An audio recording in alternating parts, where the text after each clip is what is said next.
Monica, and I run a company called Careers in Design. It's a recruitment company. We specialise in interior, furniture and product design. Now I know that's not going to cover all of you, but hopefully the practical advice I'm going to give you now is going to be beneficial to you, and you can pick and choose which bits are relevant to your different sectors.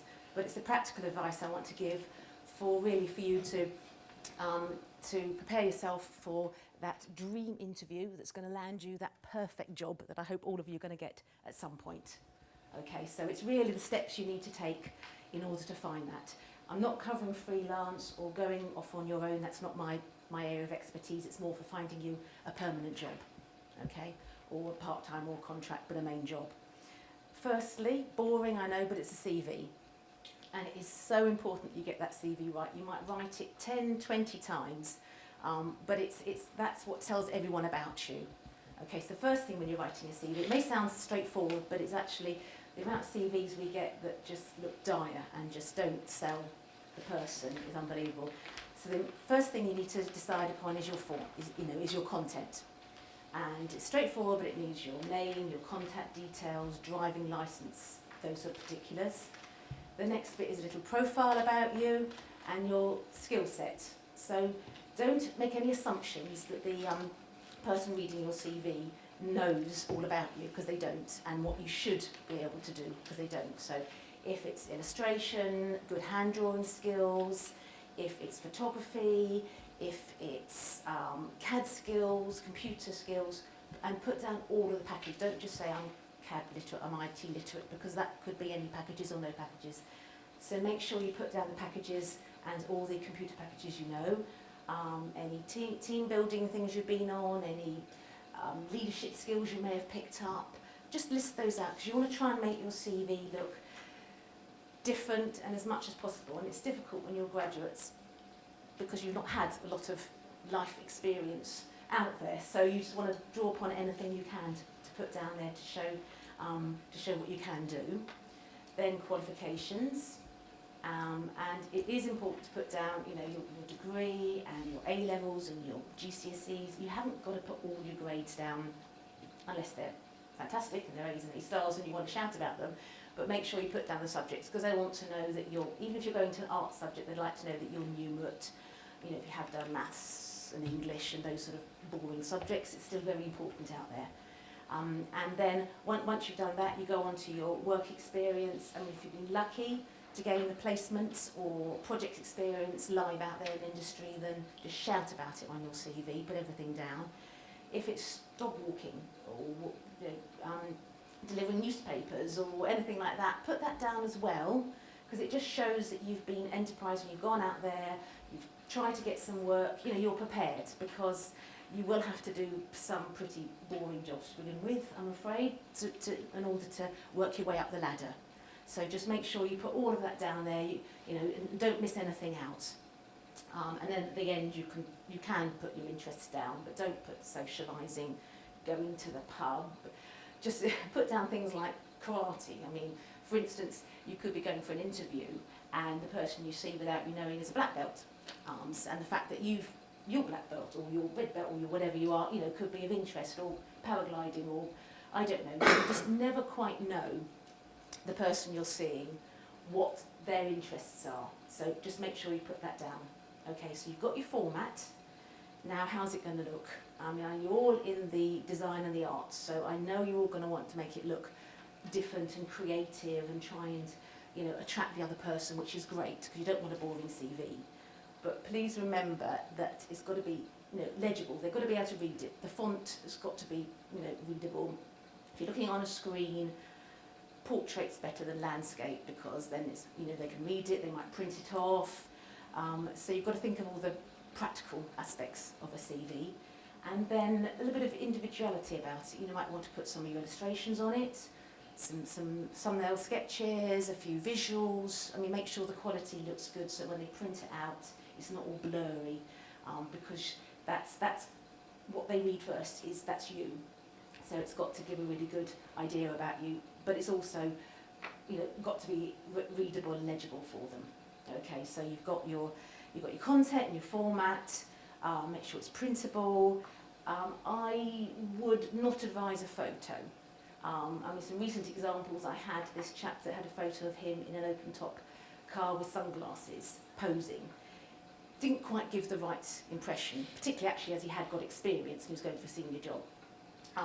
Another one, I've had people that have just stuck up their passport photos, and that, no passport photos look good. So you don't want people to be judgmental straight away. So depending obviously what job you're going for, it's probably not needed. In this country it's not. In other countries you do need to put your photo on, but not in this country. So you've added some images and you're happy with how it looks. One thing, before you start sending the CV out, proofread it. Don't just rely on spell check, because it's not going to pick up certain words. You know, the difference in there, for instance. Curriculum vitae is always misspelt, and for some reason at the moment, people, instead of putting roll as in R-O-L-E, they're putting bread roll, R-O-L-L. I don't quite know how they think it's spelt that way, but you've just got to make sure. And if someone gets two CVs, you know, at your sort of level, that look similar, if one's grammatically wrong and one's correct, they're going to pick that one, I'm afraid. I know it doesn't seem fair, but they are going to pick that. Okay, so do make sure. And also I had someone that's, one of his points was, you know, attention to detail. And they'd misspelt attention to detail. It's not good, not good at all. So all those sort of things. So make sure you've got your CV looking good, and then you've got a covering letter to go with it. And there's two main sorts of covering letters. There's your specific one to a job. So you've seen a job, you're applying for that job, and on that specific one, make sure that you've listed actually what job you're going for. And when you write it, it's just brief. Don't go mad on a covering letter. They don't want chapter and gospel. They don't want to know all about you. They just want to know why you're applying for that job. But if you're applying for, and it's not going to be in your case, but say it's an engineering job, you're not going to say I'm a highly creative person, because then why would you be applying for that job? You've got to make sure the little information you give, it's to do with that job. I mean, I had a very good covering letter recently, and that was someone that had actually picked out 3 parts of that job and had said why they thought they were good for that job. Or if they hadn't actually got the experience that I may have not had the exact year's experience, but I can do this and this. So that was quite good. They were very specific to that actual job. If it's a general one, then it's, you're just going to just do a little bit of blurb about yourself.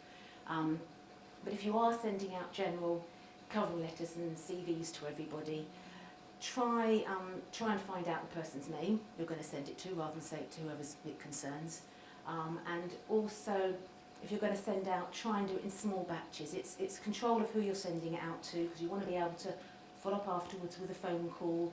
I mean, you're not going to get to speak to everybody you send your CV out to, I'm afraid, but hopefully you will get to speak to a few.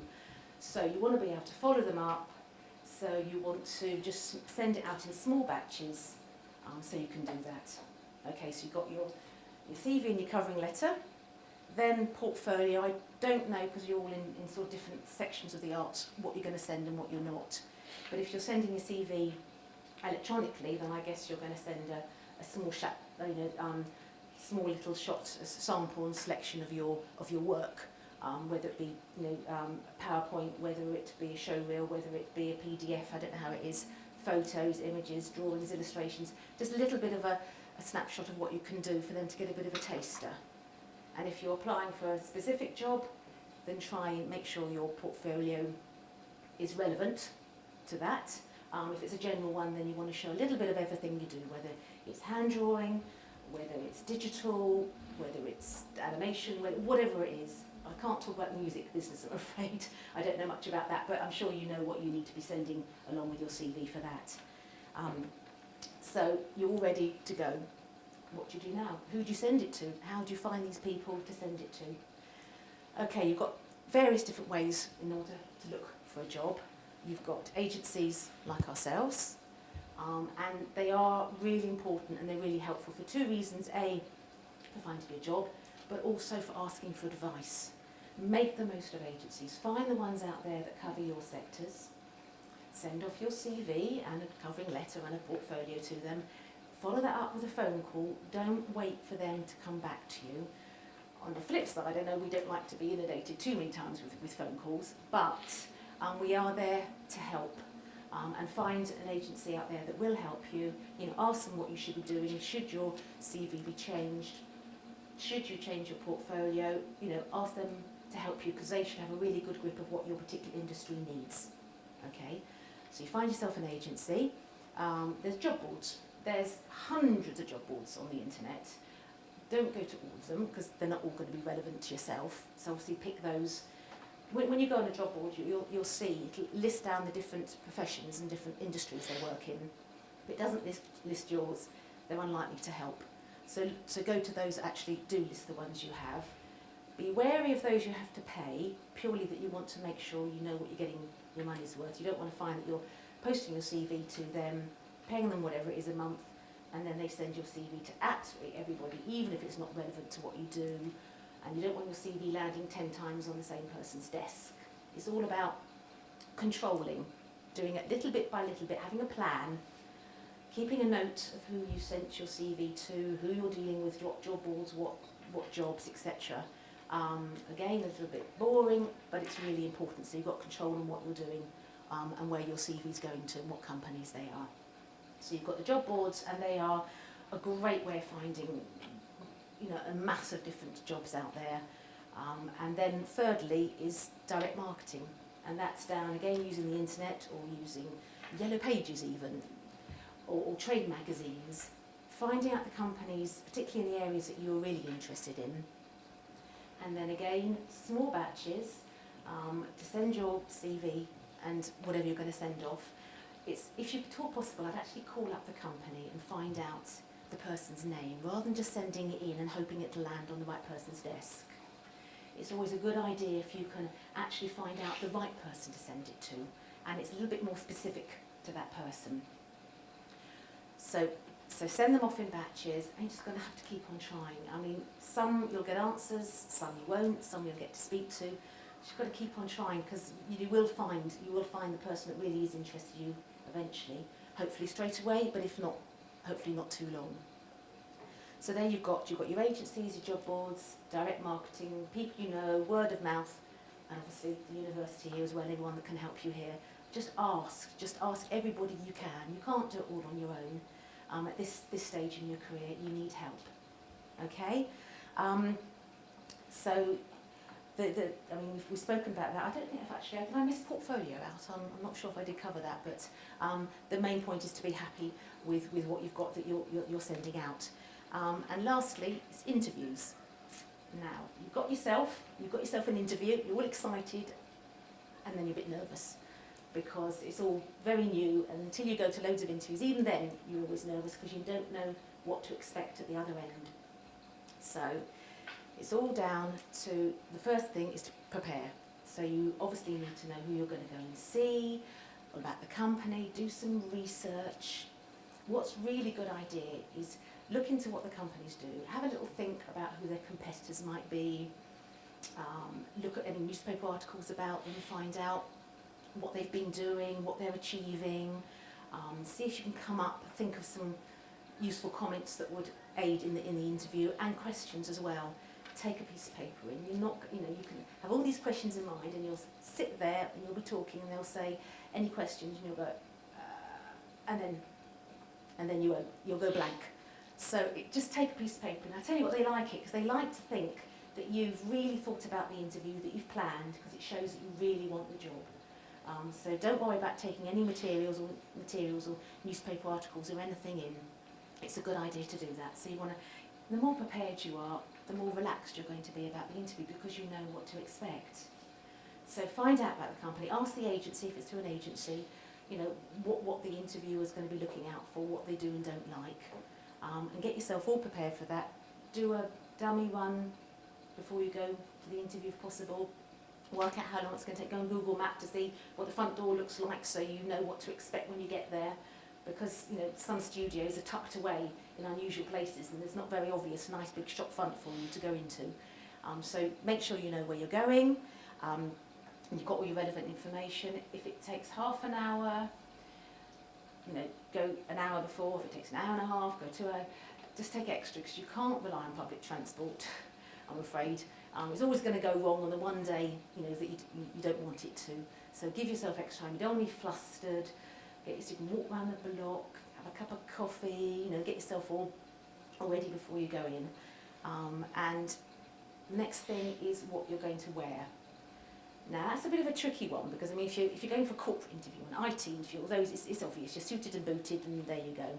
So what do you guys wear? Well, I would still, I'm afraid, err on the side of conservatism because you don't know what they're going to be like unless you know what the dress code is.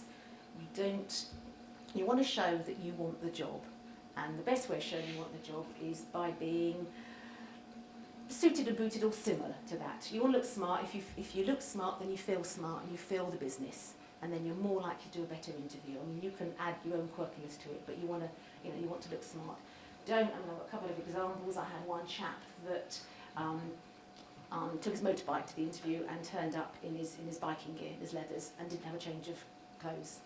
And he had to sit the whole time through, in all of his leathers, and that didn't look very good in the interview, and he wasn't very comfortable. Funny enough, he didn't get the job.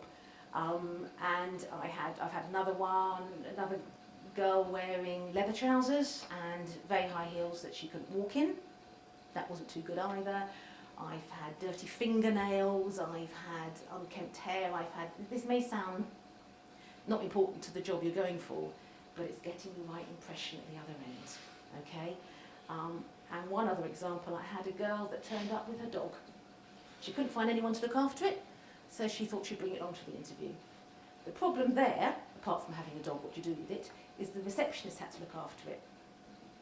And then sometimes, what companies will do is after you've left the interview, they'll ask around and say, did you see that person, what did you think of them? Were they polite, were they smiling, were they nice? And the receptionist said, I had to look after this dog that barked the whole time, and the person didn't get the interview. So when you turn up, just remember that everybody in the building could be the person that's deciding your fate. So just remember that and be polite to everybody and don't bring a dog along. Okay. So you've got yourself there, you haven't brought your dog, you're not wearing leather trousers or looking too way out.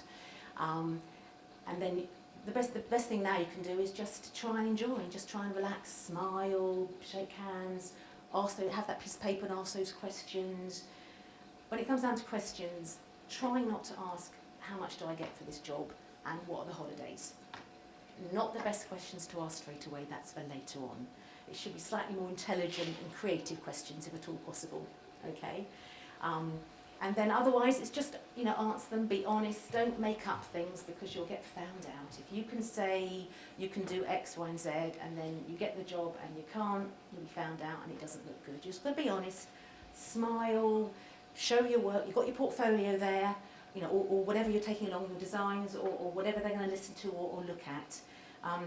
Make sure you're happy with what you're taking, that it looks perfect, that it's neat, it's not dog-eared or torn or bits falling out. Or, when I first started out, I've been doing recruitment for about 25 years now, and I used to work right at the start in a big agency in the centre of London, and that's when designers and art students had to bring these massive, great big portfolios with great big boards with all their project work on.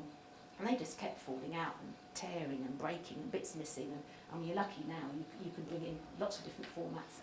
And there's no excuse for it not looking the business when you bring it along, because how you show your work is how to them you're going to show their work to their clients.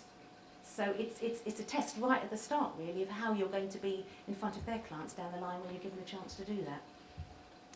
So anyway, you've had your interview, you've done as well as you can do, you've smiled, you've shown you're friendly, you've shown you're not a prima donna and you're happy to do whatever menial job, whether you are or not, but you're showing willing that you're going to work your way up.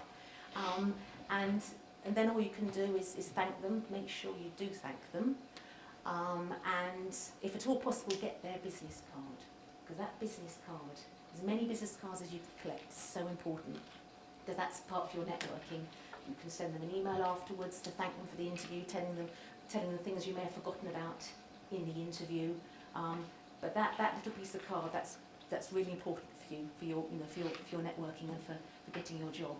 And then you just got to hope that you've got it. And if you haven't, there'll be another one, and there'll be another one. You've just got to keep on trying, and that job will be out there for you. But just ask everyone help. and good luck. Thanks very much for listening to me. I don't know if anybody's got any questions now or want to ask afterwards, but is there anything spring to mind at the moment they want to ask me before we move on? No? That's fine. I'll be around for a while afterwards, so just find me if there's anything at all you want to ask. All right, thanks a lot. Thank you very much, Pippa.